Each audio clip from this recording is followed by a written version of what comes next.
Hi, everybody. Today is Thursday, January 16th, and our friend Alex Krainer is back with us. Welcome back, Alex. Thank you, Nima. Always good to be with you again. Let's talk about the conflict in the Middle East. Here is what Haaretz, a newspaper in Israel, was talking about that Trump's Mid East envoy forced Netanyahu to accept a Gaza plan. He repeatedly rejected. Here is Donald Trump.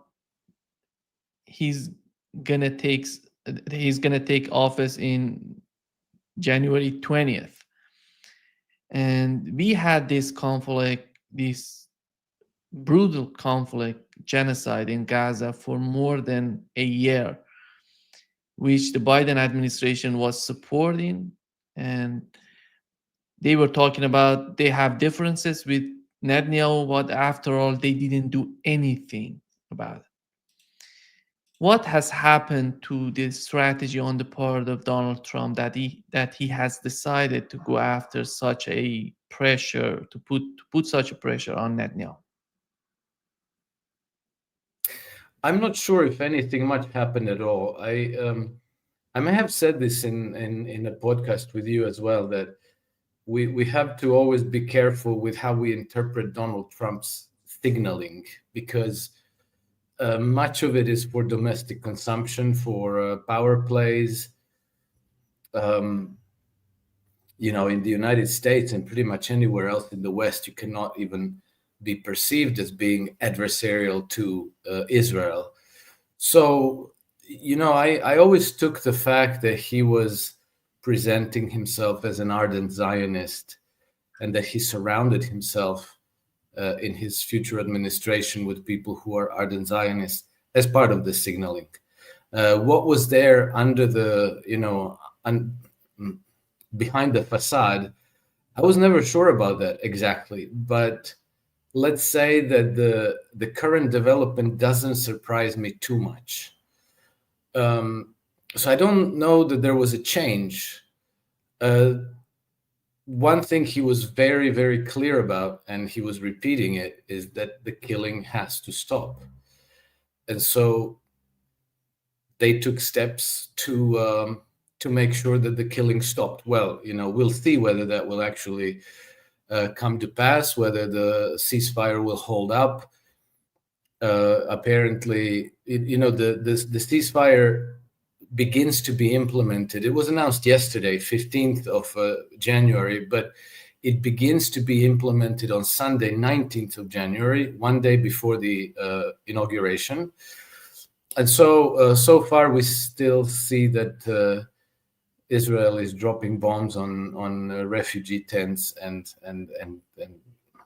continuing its slaughter of the poor Palestinians. But on the Palestinian side, the development is perceived as a great victory for Hamas, and in some ways it is. It's also a defeat for Israel, but it's particularly a defeat for Benjamin Netanyahu and his government, because all of a sudden he was forced to accept terms of a deal that he never intended to accept. Among them, complete withdrawal from Gaza, which they were never going to do, abandonment of the Philadelphia corridor, which they were never going to do, allowing Palestinians to return to northern Gaza, which was never going to happen, and so on. And so, how this will play out politically in Israel, we will see. But, I think it's a logical development, because the path that Israel was on was clearly unsustainable. They took on everybody in their neighborhood, with the exception of Jordan. They made enemies out of everybody. They lost public support everywhere around the world. They wholly relied for their security on the United States, which can realistically not guarantee Israel's security. That is clear by now. And I think in all, with the economic collapse and everything, I think that Israel pretty much has been strategically defeated. So Trump's move might be to rein Israel back in and maybe to preserve Israel because they were on a path to self-destruction. The problem is that it's going to cause a great internal strife politically. And I couldn't begin to predict how that might all unravel. What remains to be seen is what happens in Israel. What happens in Lebanon? Will the Israelis have better luck with Hezbollah than they had with Hamas? Probably not. But at the same time, the Western intelligence services are pushing to inflame a civil war in Lebanon. So we can't tell what's going to happen. We already see that there's deep rift between the allies in Syria, particularly between Turkey and the Western powers. On the 11th this month, they had a summit on the future of Syria in Rome. Turkey wasn't even invited, nor was anybody from the Syrian government. And then, we saw that in the United States has announced a plan to upgrade their tactical nuclear bombs that they store in Incirlik air base in Turkey, which in Turkey is being interpreted as Turkey becoming a potential target of an American nuclear attack. So, we're looking at a beginnings of a blizzard of unintended consequences and opposite outcomes. And so, Donald Trump made a move to calm things down and to stop the killing. So far, so good. Let's hope that it holds up. Some analysts believe that it's going to potentially lead to a permanent peace in Palestine. But, I would like to be that optimistic, but we'll see. We'll see. So I think that from the day-to-day event, this is about as much as I can say about this. I think that we can gain better picture if we take a 30,000 foot view and look at this as a very, very important strategic play between what Soros called the two systems of governance. The Western imperialistic colonial system opposed to the emerging multipolar system. I don't know where Donald Trump stands on that divide, but I have a gut feeling that he's going to stand on the side of the multipolar world. And the reason why I believe that is, we see that Keir Starmer is not invited to his inauguration. Neither is Ursula von der Leyen. And we've seen Elon Musk launch a series of very, very sharp attacks at not only at the British government, Keir Starmer's cabinet, but also at the British ruling establishment in general. And I think it's well understood that the Western imperialistic, oligarchic, colonial system of governance does still have London as its political and philosophical and spiritual headquarters. So Trump's attack or attacks on London from the Trump team tell me that they are going to break away from that system and probably rejoin the rest of the world. So amazing to see that when I talk with Iranian analysts, they're believing that Syria was a huge burden for Iran, for Iranian economy. They were sending oil to Syria,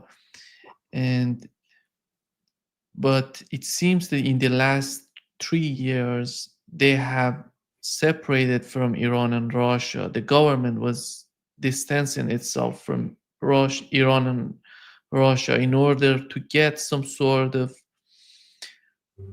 comfort from the West, some sort of relieving sanctions and all of that. Regardless of what they're thinking of, when you look at Syria today, it seems that one of the reasons that may have been of concern for Netanyahu in these huge conflicts in that region was the situation in Syria, because they cannot handle the situation in Syria. It's getting worse day by day for Netanyahu.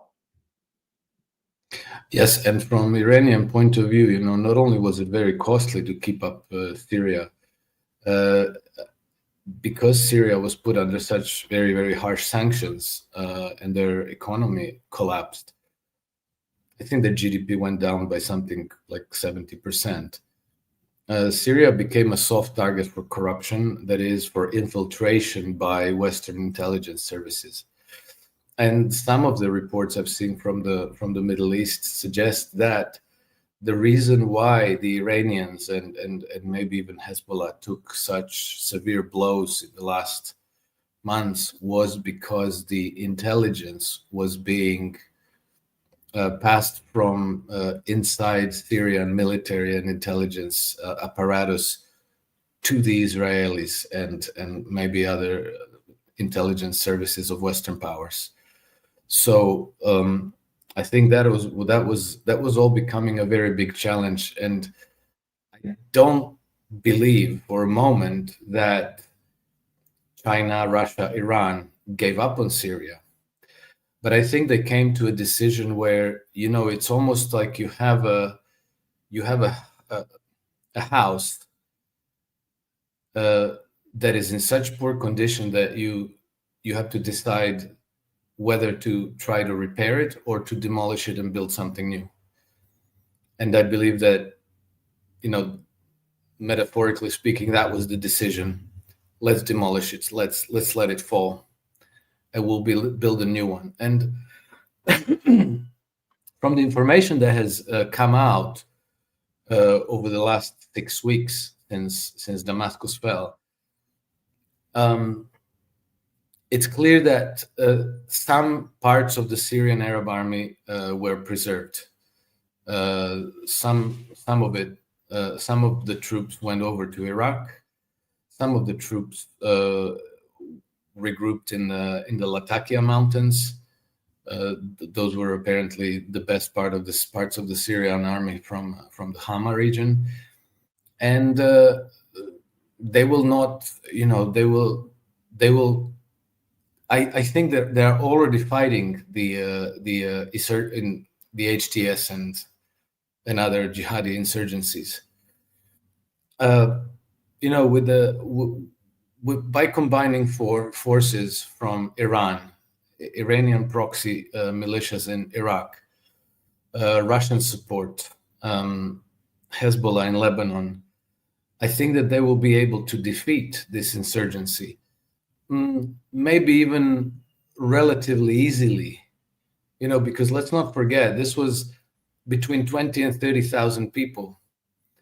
And then there's another supposedly 50,000, but I'm not sure that's right, that are that are American Western proxies. But I think that what needs to be resolved is the governance, and I think that the political vacuum will eventually be filled by the Iranians in one way or another. And then the situation with Israel and UK, US has to be resolved, and I think that from that point on, maybe a new Syria will emerge relatively quickly.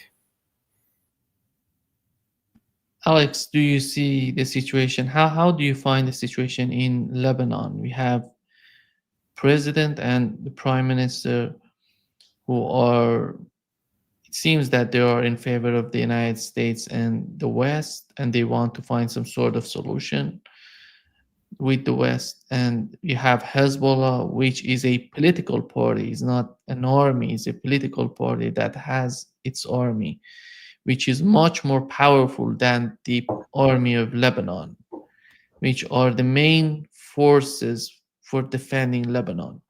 Do you see these two parts communicating to each other, or we're gonna have some sort of conflicts and maybe huge conflicts between the two parties? I would expect that they're communicating with each other.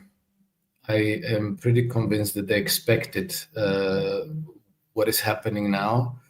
Uh, I, months ago, during maybe in the first year of the war between between Hamas and the IDF, if we can call that a war, but let's pretend. Um, I saw reports of flights, British cargo flights, large numbers of them coming into Lebanon and delivering stuff. We don't know exactly what, but it was probably weapons. And I thought, oh, the Brits, they're not delivering musical instruments and medicines. They're delivering weapons, and they're going to be pushing for a civil war in Lebanon. Well, if I saw that, everybody else saw it, particularly Hezbollah, and so I expect that they prepare the terrain. I've read also reports that the new president of Lebanon might turn out to be a surprise for the Western powers. That he's not actually hostile to Hezbollah. That this is a more a planted, how do you call it, facade. Because I think maybe if we were talking about this 20 years ago or 30 years ago, it would be one thing. But by today, I think that everybody and their dog understand that the West is so duplicitous that you cannot go into any kind of deals and arrangements, that they will push you under the bus at their first convenience. So, okay, maybe there are political forces in Lebanon that are still so pro-Western and so blinded by the West that they will make deals like that with them. But I really doubt that this is the case. And also, uh, by aligning with the West, you would also be making alliance with Israel.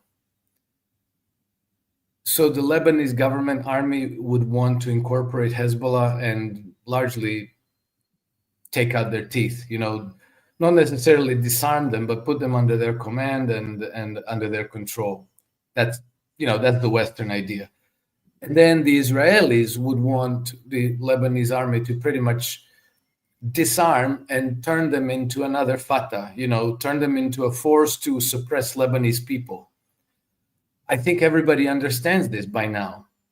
So after 2006, after what happened over the last few months, I can't imagine that there are very many people who are enthusiastic about aligning themselves with the West by taking orders from the UK, NATO, United States, and then even going as far as trying to bring Hezbollah into line by force.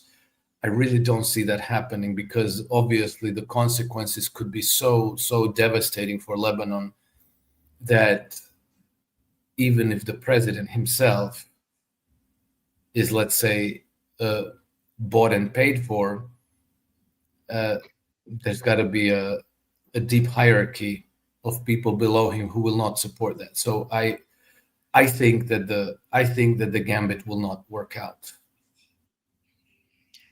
We were talking about the two conflicts in the Middle East and in Ukraine for many months, and many people were believing that the hardest conflict would be the Middle East one, and that would bring a huge sort of challenges for Donald Trump. Here comes Donald Trump before January 20th, putting an end or maybe a ceasefire or temporary ceasefire in the Middle East. In your opinion, that was the hardest decision on his part, and then he's going to after the easiest one in Ukraine, or you find the conflict in Ukraine much more difficult than the one in the Middle East? No, I think that the conflict in the Middle East is much harder, and maybe that's why he started with that one. I think that the conflict in Ukraine will be much easier for him because, for one thing, I don't think that anybody on Trump's team cares much about Ukraine. B, it's been costing them, uh, well, that we know of, $175 billion, but it's probably more than that.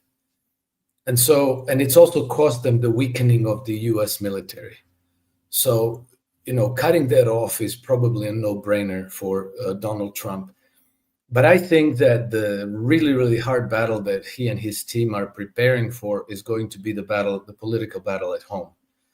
Because from what I gather is they are preparing a fight against the uh, the the globalist faction in the American ruling establishment, and that fight is going to be very difficult, very complicated, um, and very dangerous because he's taking on. I was on a call with Steve Bannon 2 days ago. Not, I mean, not me and Steve Bannon. It was like a group Zoom call, and he was saying that uh, they're going to go on the offensive from day one. He called it the days of thunder are coming. That they're going to start straight away and very aggressively, and they're taking on the they. And when he explained who the they are, he said the people who are controlling the most powerful empire there ever was in the world, and they're not going to go and relinquish control over that empire voluntarily. So it's going to be a fight, and I think that makes sense to me.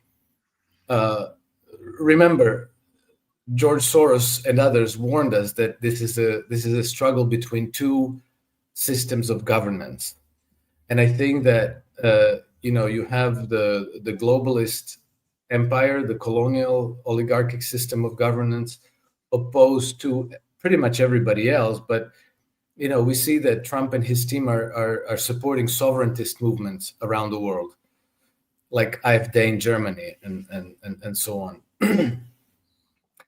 And that they are attacking the establishment parties, particularly in London. And I think that this is a struggle that has been going on for a long time, for centuries. It just changes, it changes form and how it manifests itself. But ultimately, we see that through history, people who took on the empire have been punished very harshly because exactly this effect that they're not going to give up control over this empire voluntarily. And you could go back to the assassinations of Abraham Lincoln and John F. Kennedy and Robert F. Kennedy, uh, and Russian Tsar Alexander and the elimination of his whole family in 2017 and so forth. And you could argue that those are episodes. Those are episodes of the very same conflict. And once you understand the nature of the conflict, then you realize that the conflict in Ukraine and the conflict in the Middle East are also different battles of the same conflict. But I do think that the United States is the central battle of that conflict, and that the by far the most important country to the imperial oligarchy is the United States because of its military and economic and diplomatic power. And if they lose that, then what you have left is, the city of London, Great Britain, Canada, Australia, New Zealand, all wobbly alliances, and no military power, fleeting financial power, no economic power. And so the battle for the United States is by far the most important for them. And it entails absorbing the United States into this new global order, the rules-based order, and pretty much doing away with its sovereignty, which is exactly contrary opposite of what Donald Trump is trying to achieve. So that's what I think is the key battle that we're going to be experiencing over the next 4 years. Do you think that the main battle would in Europe would be in the United Kingdom against these elites that who are so much connected with Soros ideology? I am not sure because I don't see that in the United Kingdom there's any fight in the people. It seems to be that people in the United Kingdom have pretty much given up, that they are kind of passively looking at stuff happening to them. They're stunned at the moment. The British people that I talk to cannot even believe what's going on. They say you couldn't even believe how bad it is over here. But there isn't like a movement to fight back, unlike Germany, France, and some other countries, Hungary, Slovakia, Austria, Croatia, Romania, exactly. So people are pushing back, and so I think that the fight is going to be more on continental Europe. The British, we had um, uh, a German member of AfD who said that the ruling authorities in Germany are now they've gone quite berserk. They're openly talking about censoring social media. They're openly talking, on the 23 February, we're supposed to have new elections in Germany, and there's pretty strong indications that AfD might win. And so now they're talking about canceling the elections. And so, I think that we might relive something like the 1930s. I don't know if we're going to have a reemergence of a Nazi party in anywhere, but we might see the chaos, because the rise of Hitler was preceded by more than a decade of complete chaos in Germany. Widespread assassinations, suicide, economic collapse, complete and total social and economic chaos. And I think that they will try to foment this chaos in France, Germany, Romania, and elsewhere, to then try to, from that, get a reactionary, authoritarian ruling establishment to take place of the current, quote unquote democracies, and then maybe try to again once more militarize and Nazify the old continent, because their whole game, their whole big chessboard still obsessively demands the breakup and destruction of Russia, so that they could rule the whole Eurasian continent. And now that they're going down to the last Ukrainian, and their complete defeat is nearly certain, well, now they need to fight with Romanians and Poles and Bulgarians and Slovaks and Hungarians and whoever they can put into their fight. They're not giving up. But at home, they're not going to be challenged by the British people. They might be challenged by the Russians and by the Americans. And I don't know how that might go, but Russia and the United States used to be very close friends and allies throughout the whole 19th century. And they were able to defeat the British Empire during the U.S. Civil War, because that Civil War, unlike what they teach us in history, it wasn't about slavery. It wasn't about emancipating the slaves. That was very secondary. The main thing on the menu was a partition of the United States, in the same way that they want to partition Russia today. It was to create north and south, two weak states that they could, the British can always pit one against the other, keep them weak, keep them dependent on the empire for, finance, for supplies, for products. And that was defeated by Abraham Lincoln's alliance with Tsar Alexander II. So it's not excluded that we might see something like that again, where where Lincoln and Alexander II made the alliance back then. It could be Putin and Trump this time around, except that this time they are in a much better position because A, they understand the game much better than Lincoln and Alexander II knew, and B, the British are much, much weaker than they were 100 years, 140 years ago, 160 years ago. 160 years ago, Britain was still a great power. Today, it is not. And I don't, it's not going to come down to the United States and Russia sending navies to London, but it could involve sanctions. It could involve pressure to open up their judiciary system so that Russians can press their legal cases because they have hundreds of legal cases that they put together about the transfer of ownership of Russian assets during the privatizations of the 1990s. Hundreds of cases, but all these are blocked from Western jurisdictions. And in that case, you could see a push for repatriation of a lot of those assets.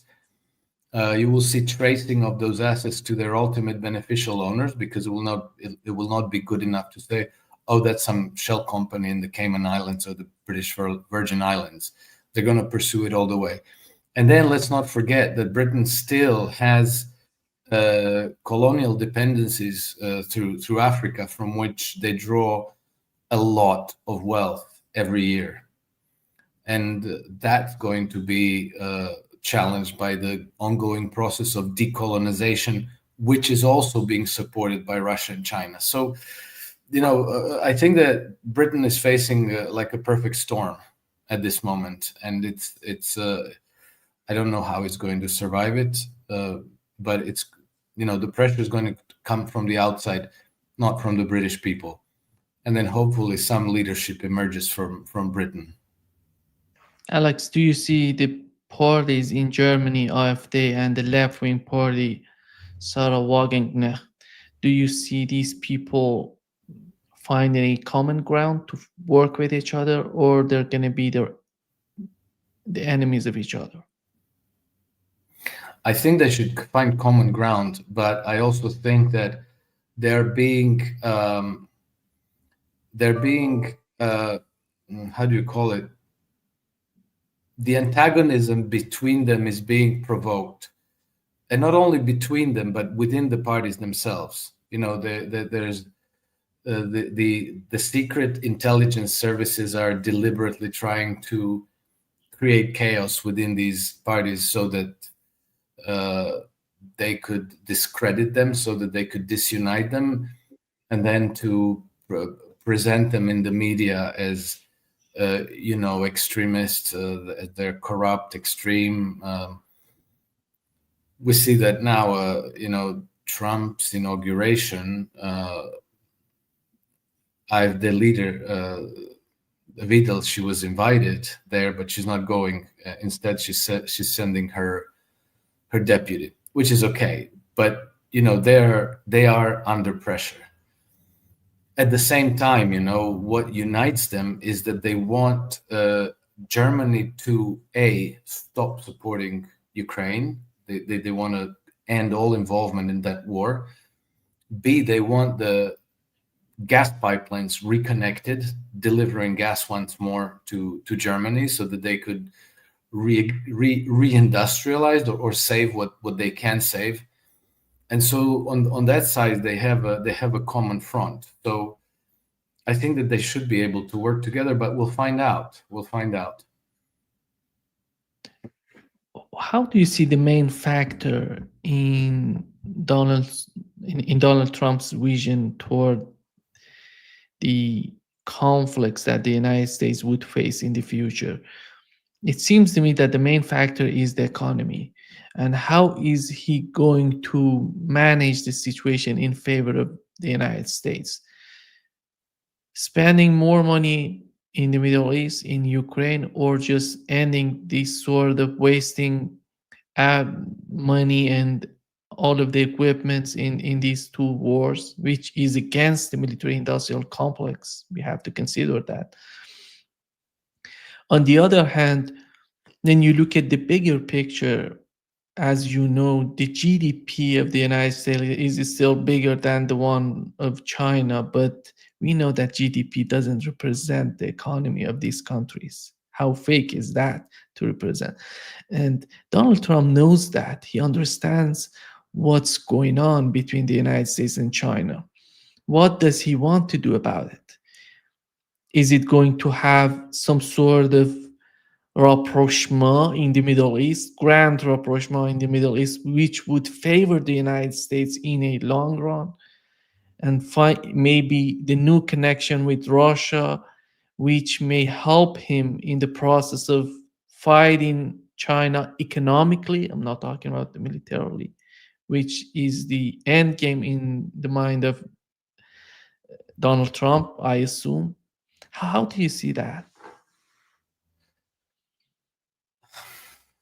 That's a very good question, and I would bring it back to what I said to you earlier, that I think that the main battle that they are spoiling for is the internal political battle in the United States, and I think that that battle then even defines the United States involvement on the geopolitical scene. And I say that in the sense that the United States becomes opposed to the exact same source of evil as the Chinese and the Russians. So if in that sense, he becomes the new government becomes allied naturally with the Russians and with the Chinese. And then also he needs every advantage uh, he can possibly get on his side, because he will need the people on his side. He will need the support of the American people through this battle. And I think that his Achilles heel is exactly the economy, because you have a massive debt overhang in the United States, which is unpayable. So, how do you deal with it? Obviously, you have to start reducing the spending around the world. So you might need to uh, end these imperialistic adventures, close down a lot of military bases, maybe all of them, bring the troops back home, stop spending on keeping up all these military bases and policing the whole world. He will need trade support from China. He will need their support in dealing with the European Union and Britain. He will need the Russian support as well. He might need their support also in terms of intelligence, because the U.S. intelligence has been thoroughly and completely compromised and infiltrated by these globalists, and the CIA and the FBI and NSA and so forth are actually enemies to Donald Trump. And so he might need alternative um, security arrangements for himself, and he might need to be able to share intelligence with the Russian intelligence, with the Chinese intelligence, and others. And he might even need support because there's a question of Greenland and Panama, and I can see the rhyme and reason for why Donald Trump might want that. It's in a way it's strategic, but in a way it's also important from the economic point of view, because you need to restart the credit impulse, the credit creation process so that uh, you can restart the economy, you can reindustrialize, you can bring jobs back home, uh, but you need collateral to do that. You might need new collateral to do that, and so apparently there's a lot of resources that are available for exploitation in Greenland. Now, that part doesn't necessarily even need to be real, in the sense that there was a talk some years ago in the aftermath of the 2008 crisis about $1 trillion silver coin that came from Paul Krugman, the Nobel laureate Paul Krugman.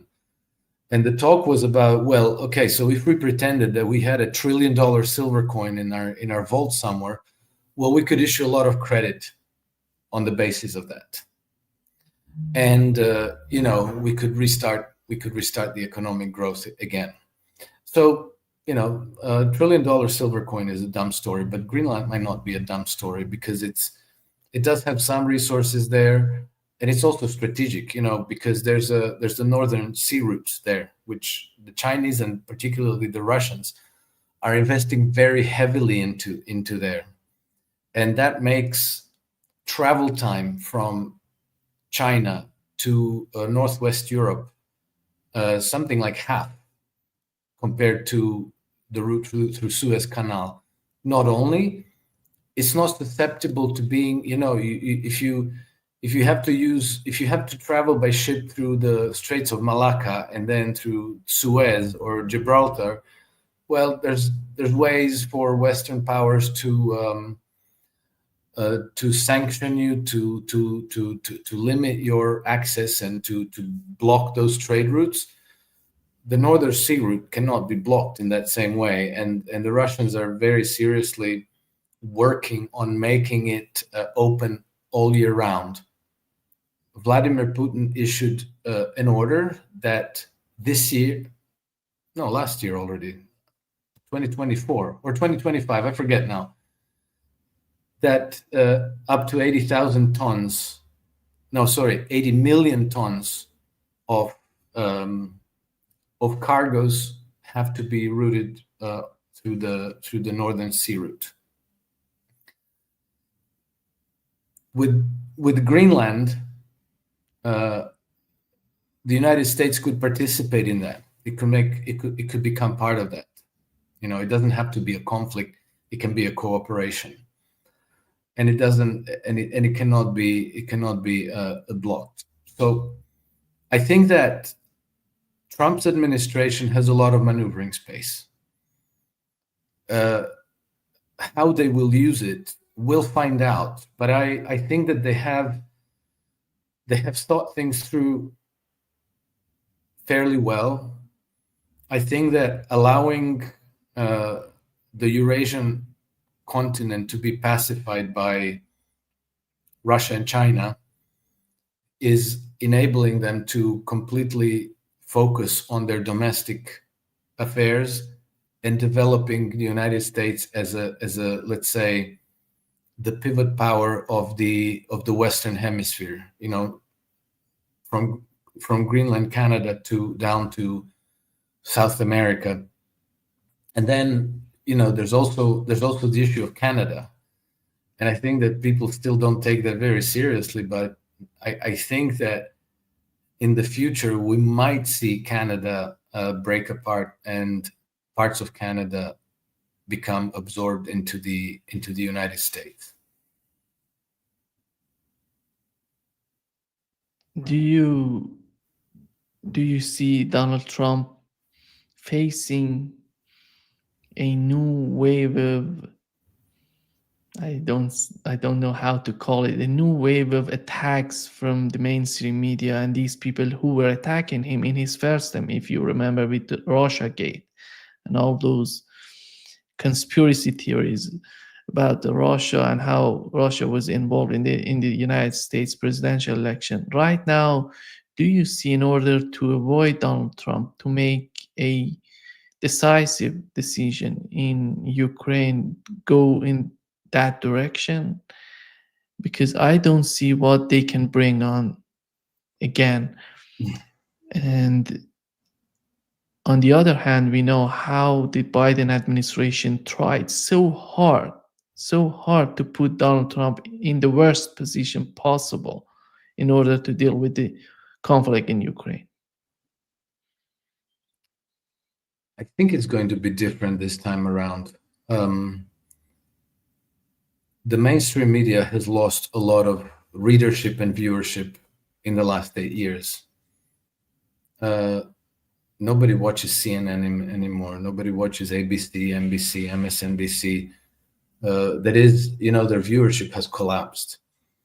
The people who are really, really influential are people in social media, and one of the biggest platform, obviously, is Elon Musk's platform. And then you have people like Joe Rogan and people like Jimmy Dore and many, many others now who eclipse all of the mainstream media combined. So I don't think that they're going to be able to have as much influence as they have done in the past.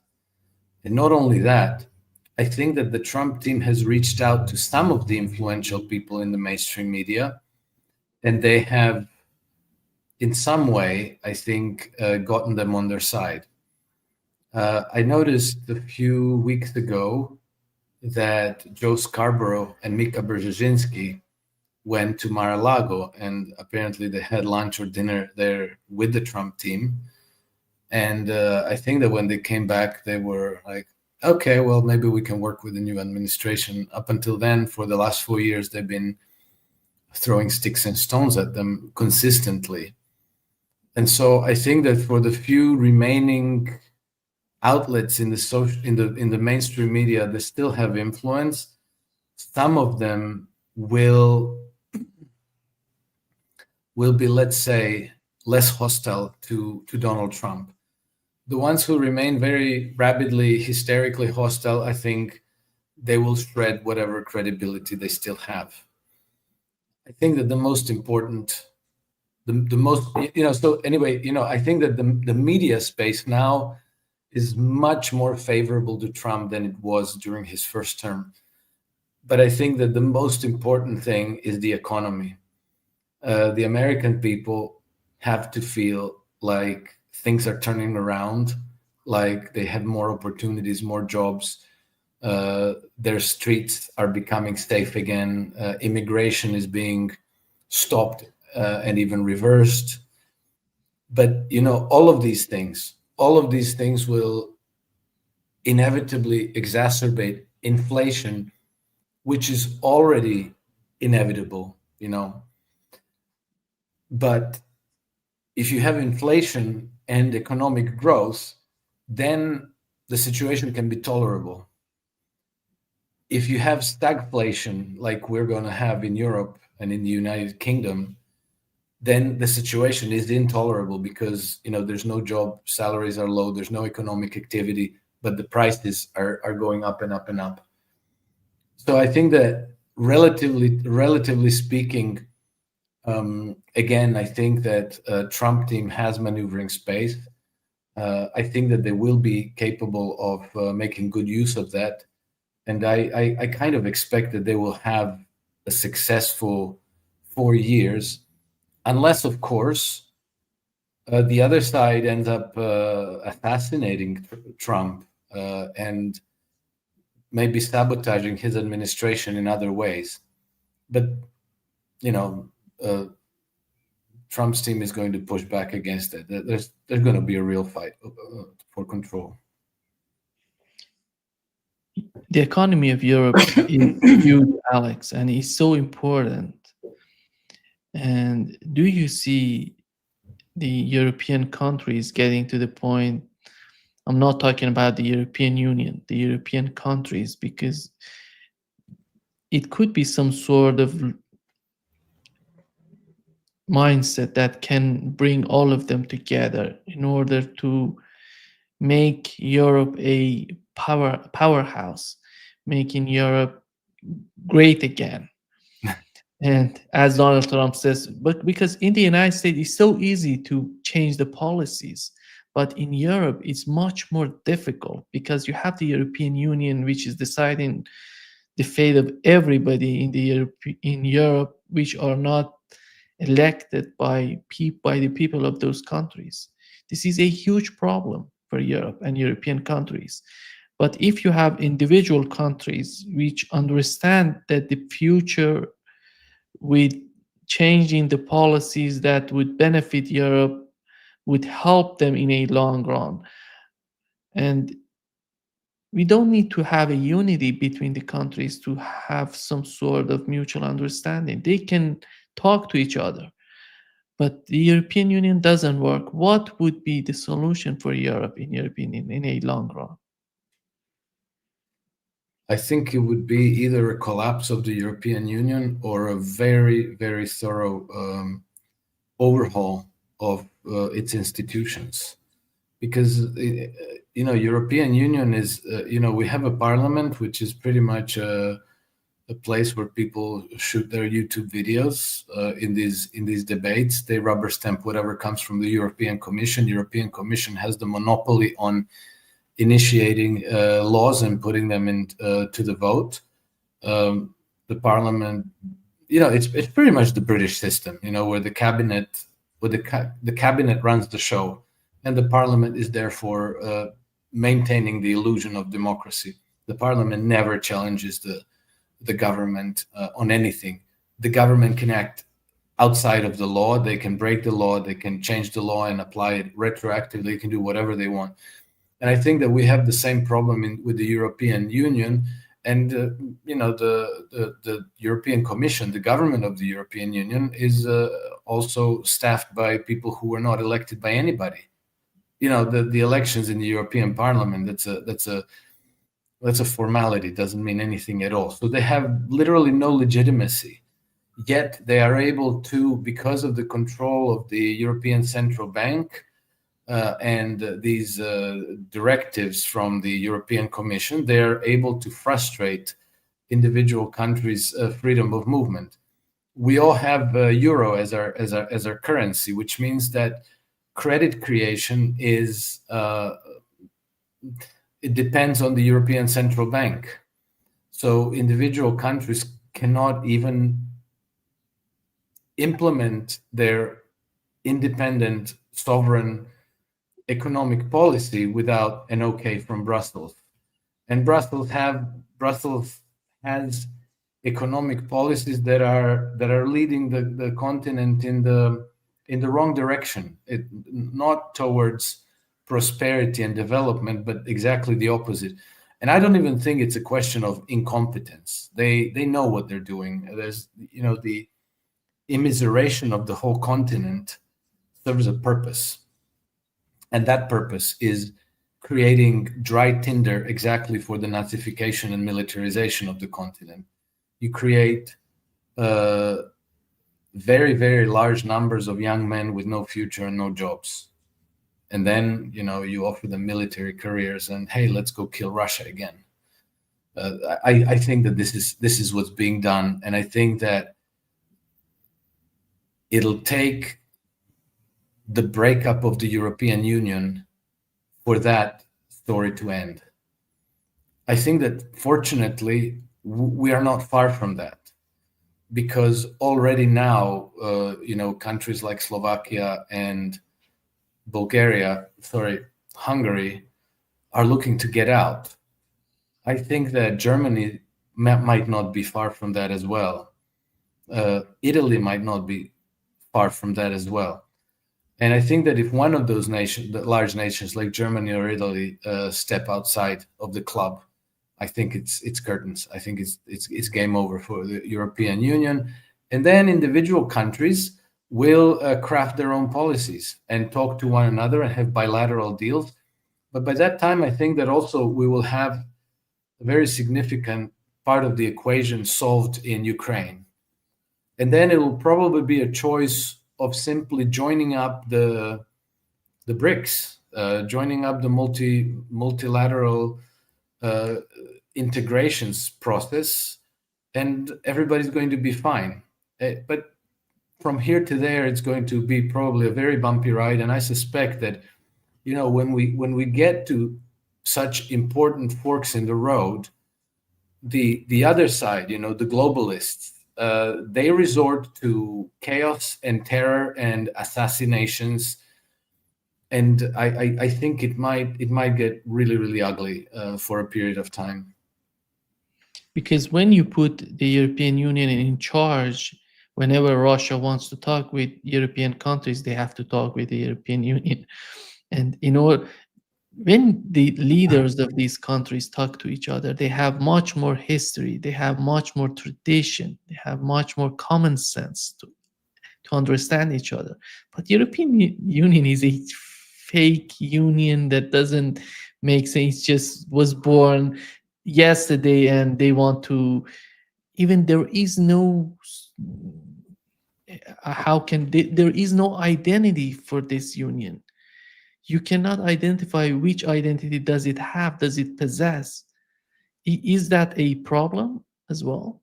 It's a huge problem. It's an absolutely huge problem. Individual countries, they their leaderships will understand the issues that they have and the priorities, and they will, in talking to the leaders of other countries, they will find some kind of an agreement relatively easy. Something that is acceptable to both sides, because they focus exactly on the issues and formulate some kind of an agreement and agenda around those issues. Done deal. In Europe, it all kind of hinges on some kind of a half-baked ideology, and a lot of it has to do with things that don't make any sense at all, because they're always talking about decarbonization and net zero, and now of late they're all fighting climate change, and of late they also talk about security and building some kind of a European military and investing into, like, quote unquote defense industries. But it doesn't make any sense. It really doesn't make any sense. So it's just the frustrating relations between countries, uh, for a relationship with the supranational bureaucracy that doesn't really know what it wants to be.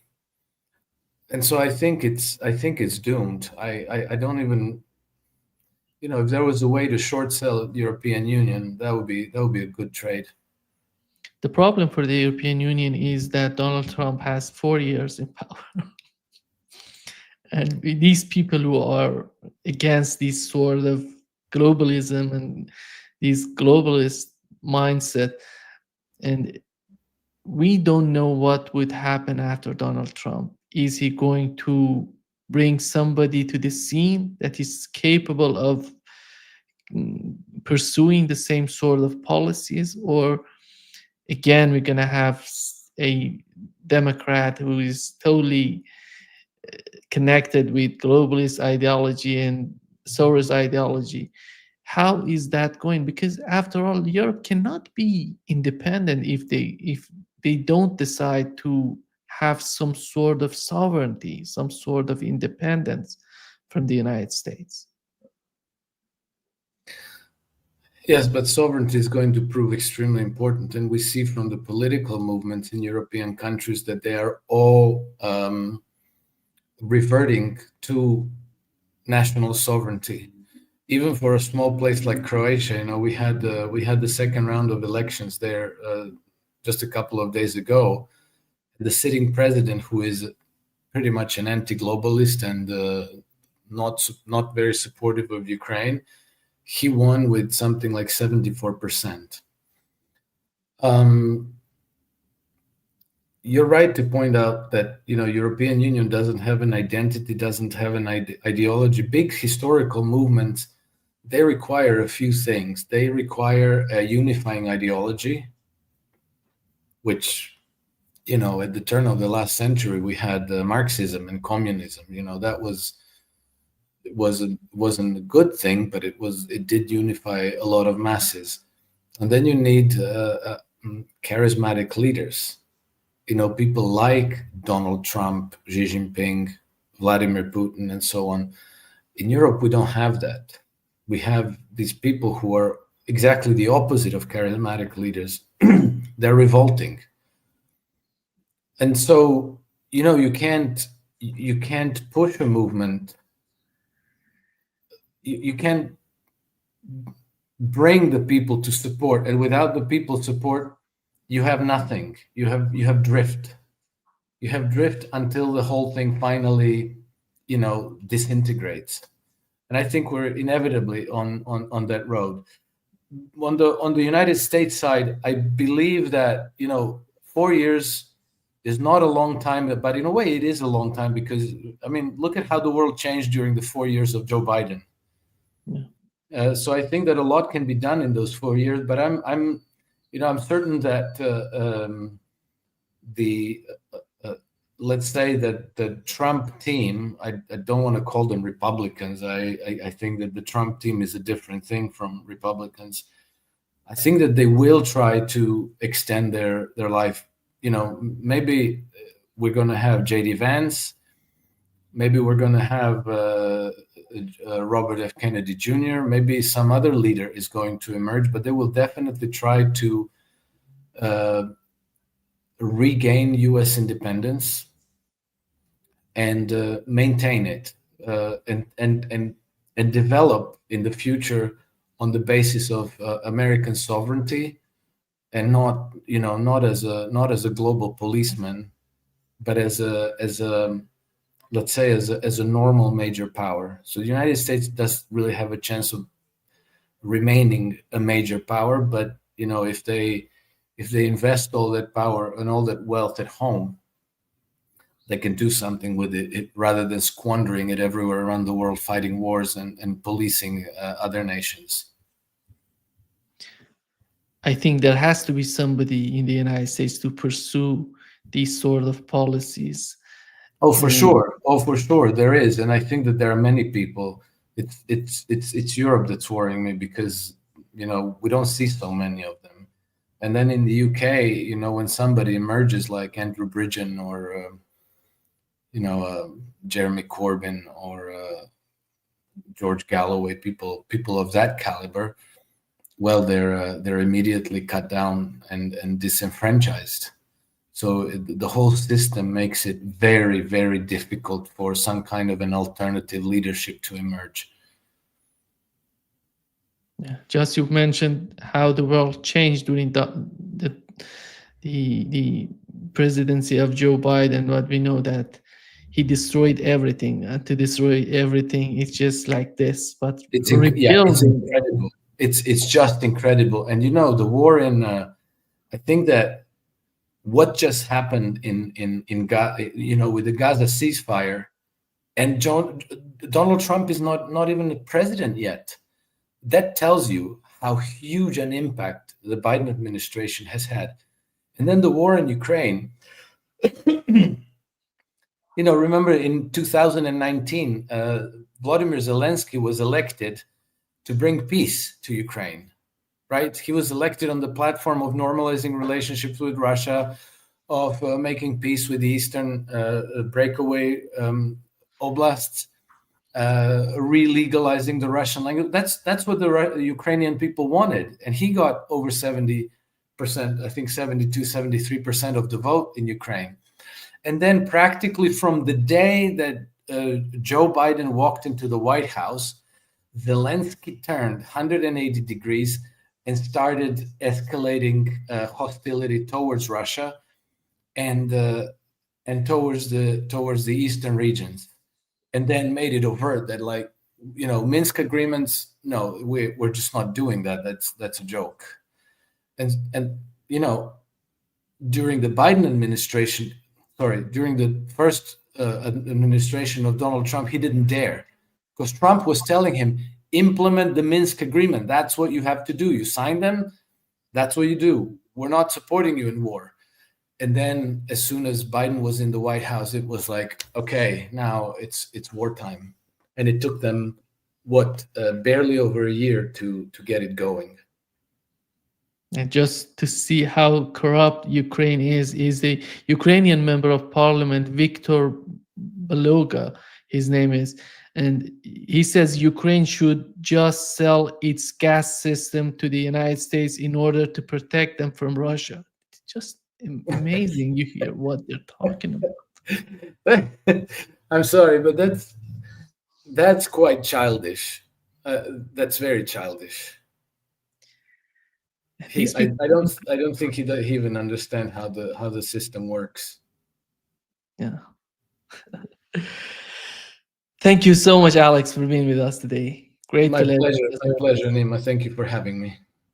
A pleasure.